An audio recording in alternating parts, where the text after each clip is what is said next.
বিয়ের আগে তোমার একটু জড়াই ধরে দেখি আমার কেমন লাগে। তোমার গো, তোমার শরীর এত নরম, এটা কি শরীর না তুলা? কি আরাম! কি করতেছে এই গরিবের বাচ্চাটাকে? সত্যি সত্যি আমাকে ধরে ফেলছে। মম, ড্যাড, জন, হেল্প মি! ওএমজি, এটা আমি কি দেখতেছি? আমার বাড়ির চাকর আমার বোনের সাথে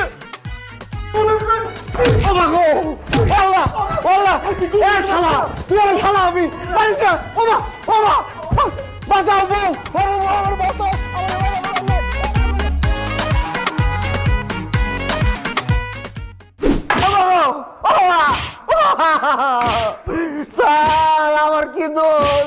আমার এরকম অমানুষের মতো মারতেছেন কেন? আরে গরিবের বাচ্চা গরিব, হাই তুই একটা চাকর হইয়া আমার মেয়েকে তুই জড়ায় ধরলি কেন? আশ্চর্য কথা, হবো স্বামী